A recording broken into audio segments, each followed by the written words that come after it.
ಭಾರತವನ್ನು ಹಿಂದೂ ರಾಷ್ಟ್ರ ಅಂತ ಕರೀಬೇಕು ಅನ್ನೋದಾದರೆ, ಹಿಂದೂ ದೇಶ ಇದಾಗಬೇಕು ಅನ್ನುವುದೇ ಆದರೆ, ಮೊದಲು ಜಾತಿ ಒಳಗಡೆ ಸಿಕ್ಕಾಕೊಂಡಿರೋ ನಾವು ಆಚೆ ಬರಕ್ಕಾದರೆ, ಪರಿಶಿಷ್ಟ ಜಾತಿ ಮತ್ತು ಪರಿಶಿಷ್ಟ ವರ್ಗದ ವಿಚಾರದಲ್ಲಾಗಲಿ, ಮೇಲ್ಜಾತಿಗಳು ನಡೆದುಕೊಳ್ಳುವ ರೀತಿಯಲ್ಲಾಗಲಿ, ಇದು ಯಾವಾಗ ನಿಮಗೆ ಈ ಬ್ರಿಡ್ಜು ಈ ಕಂದಕ ವಾಪಸ್ ಸೇರುತ್ತೋ ಅದು ನೀವು ಯಾರು ಹೇಳಬೇಕಾಗಿಲ್ಲ, ಅದು ಆಟೋಮ್ಯಾಟಿಕ್ ಹಿಂದೂ ದೇಶ ಮಾಡ್ಕೋಬಹುದು,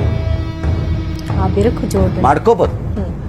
ಈ ಹಿಂದುತ್ವದ ಟಾಕು ದೇಶದಲ್ಲಿ ಬರುವುದಾದ್ರೆ ಬರಲಿ, ಆದರೆ ಅದು ನಾವು ಪಾಲನೆ ಮಾಡಿಕೊಂಡು ಈಗಲೂ ಕೆಲವೆಡೆಗಳಲ್ಲಿ ಪಾಲನೆ ಮಾಡಿಕೊಂಡ್ರು ಆ ಜಾತಿ ವ್ಯವಸ್ಥೆಯ ಕಂದಕವನ್ನು ತುಂಬತ್ತೆ ಅನ್ನೋದಾದ್ರೆ ಬರಲಿ ಹಿಂದುತ್ವ.